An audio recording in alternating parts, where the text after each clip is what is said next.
Pape Sané sécurité routière. waaw absence de pont de passage bu ko bañ de absence de pont de passage les piétons livrés à eux-mêmes.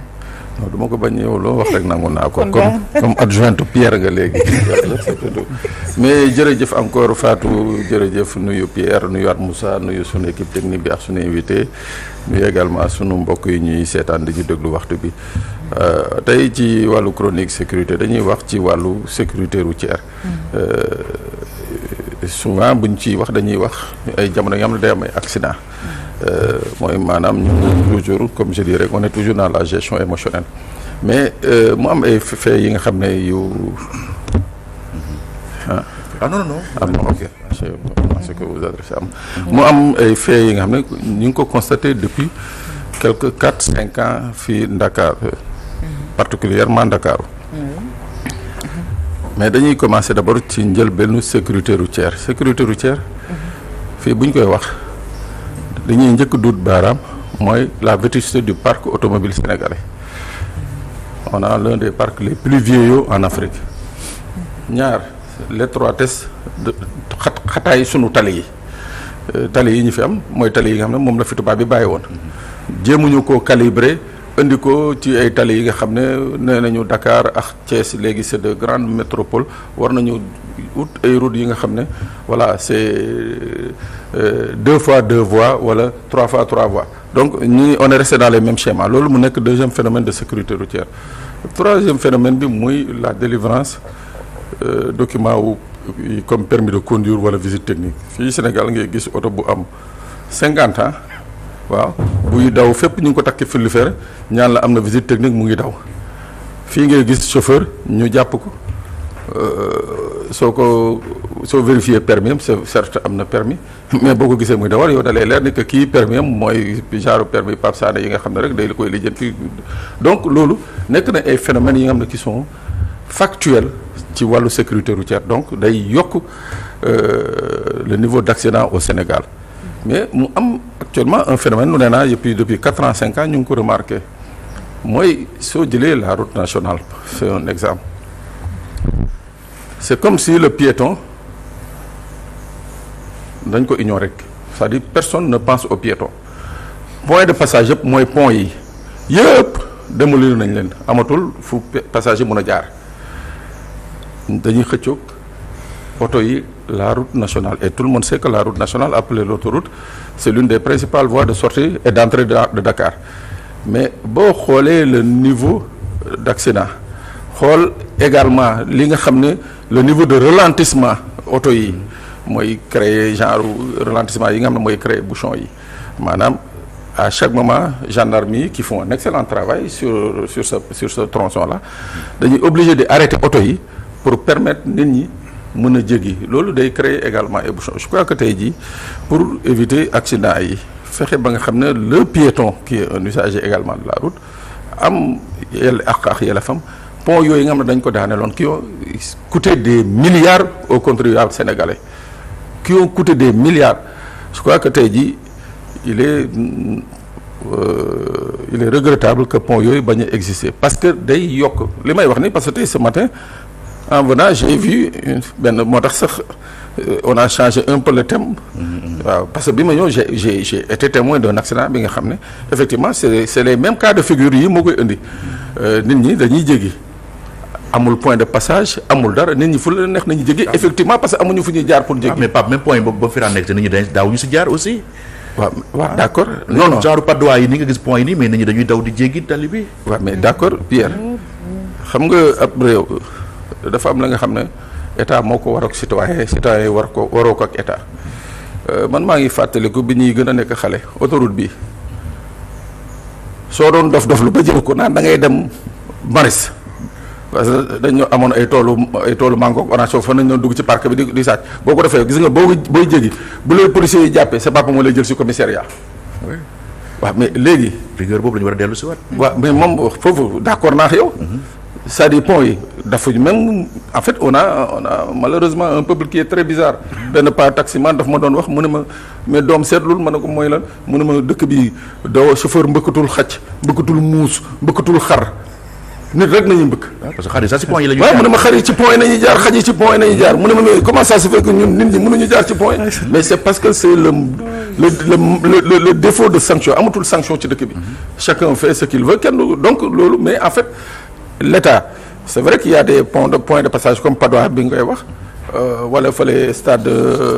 Léopold Sédar Senghor et consort mais am na yeneen point de passage yi nga xam ne moom amatul donc loolu pour ne pas laisser à Moussa la possibilité mu ne aw ma fu may jaar fii laay jaar mais état dafa war a defar pont yi léegi nag na gendarme yi taxawee ci tali bi di arrêter circulation bu Moussa bàyyee pont bi jaar tali bi ñu verbaliser ko foofu en fait je crois que c'est ça le problème il y a des textes qui sont prévus mais bu ñu ko appliquer yaakaar naa ni amul kenn kuy jëlit ku wàcc tali bi ku wàcc pont bi jaar tali bi bu ñu la fayloo 3000 francs benn yoon ñaari yoon bu subaa pont bi lu mu xat da nga jël pont bi donc je crois que là il le faut d'abord ça va permettre de réduire les accidents ça va encore augmenter la fluidité de la circulation parce que moi j'ai pris ce tronçon-là tey mais je me suis dit ñii nga xam ne ñoo dëkk noonu di liggéey ici ils sont obligés de se lever à 5 heures 4 heures du matin pour mun a dugg Dakar parce que tu perds au moins 1 heure de temps ci ay ralentissement yi nga xam ne gendarmerie ils sont obligés tamit taxawal oto yi pour nit ñi jaar donc là c'est une partie mais li ci gën a yéeme nag gën a yéeme encore yokk ko ci sécurité routière bi mooy que il faut que le ministère des infrastructures c'est-à-dire saytu la délivrance des permis de conduire saytu la délivrance des visites techniques parce que ñaar ñooñu soo ko boolee ak li ma wax nii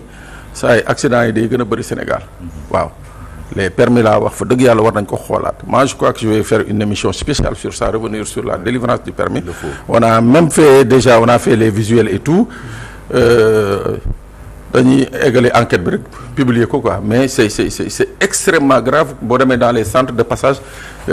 usagers yi li ñuy wax ak yow et puis à travers quelques images yi nga xam ne c'est des caméras secrètes bon on va voir légalement bu dee nuñ koy génne avec ta permission mais il faut que au moins que l'autorité xam ni que voilà il y a des choses qui se passent dans ce pays yi nga xam ne wax dëgg yàlla bu dee dañuy wax rupture boobu Moussa di wax yooyu yëpp dañ ko war a dindi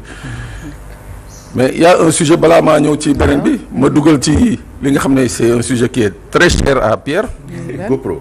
les GoPro non il le faut c'est pédagogique hein. Ouais, absolument. Et la répétition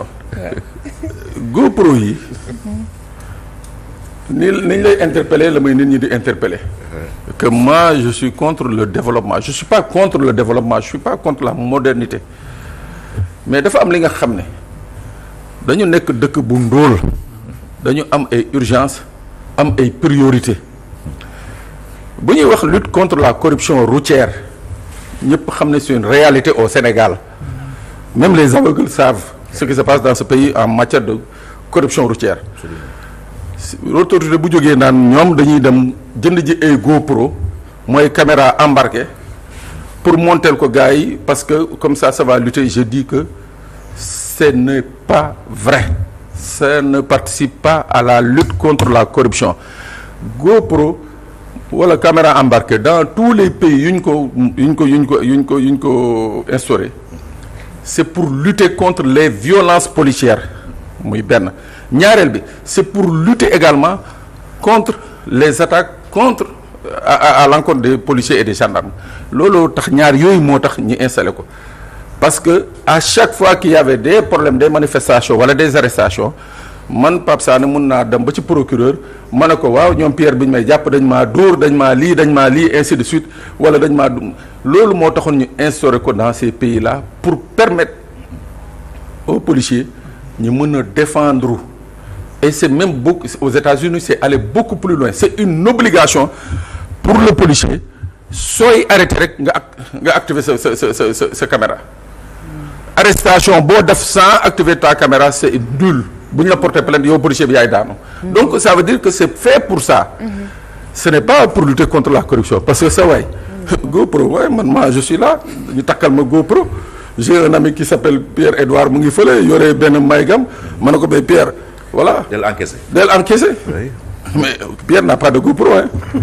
waaw donc il faut qu'on arrête avec cette histoire c'est-à-dire le Sénégal fu mu nekk nii dañu soxla xaalis bi pour d'autres priorités. voilà ça peut permettre la ñuy jëndee góor pour mun na permettre ñu commandé wuñu recruter. ko déjà parce que ministre bi annoncé woon na ko Jean Baptiste. buñ ko commandé daal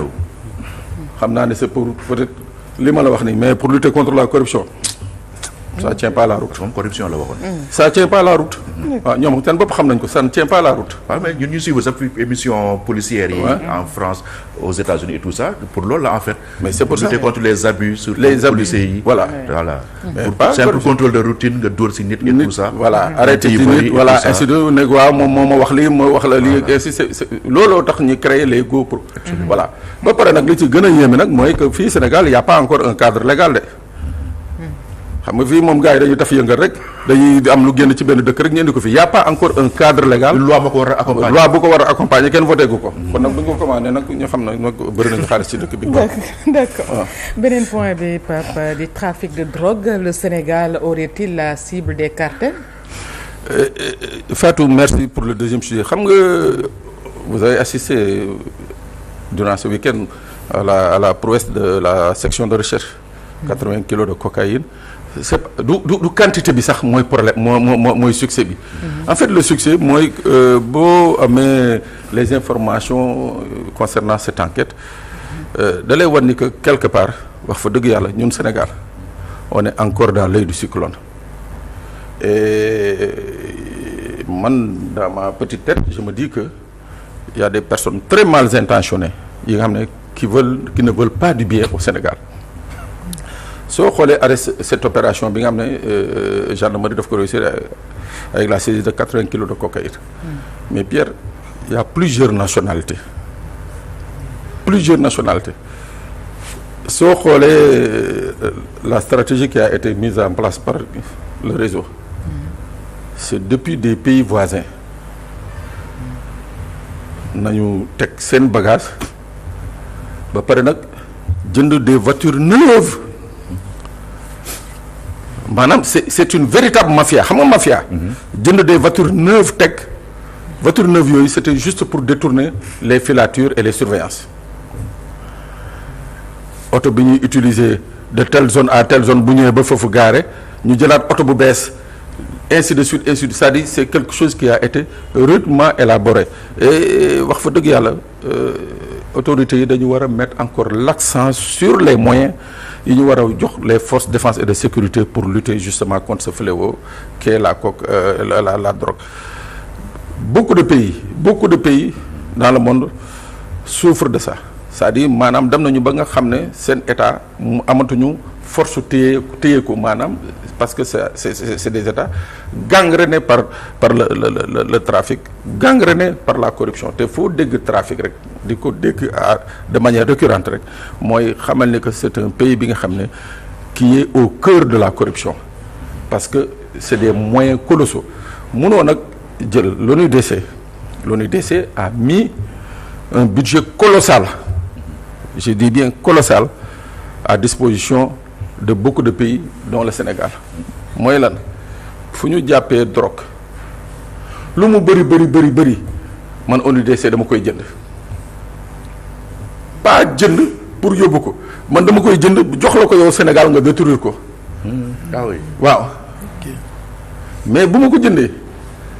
dama lay joxaale xaalis pour agent yi nga xam ne toute la chaîne ñoo saisir affaire bi ku ci nekk ci ñoom da nga koy rémunérer à hauteur de son implication waaw mais Pierre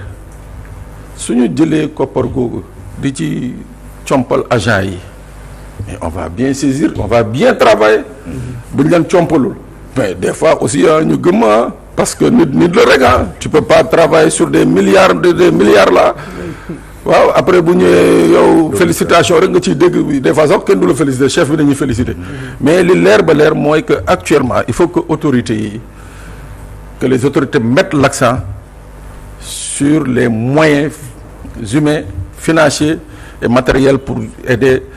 lii nga xam ne mooy police, gendarmerie, douane, eaux et forêts dans la lutte contre le trafic de drogue. Il y a énormément de drogue qui circulent dans la sous-région. Je dis encore, il y a énormément de drogue qui circule dans la sous-région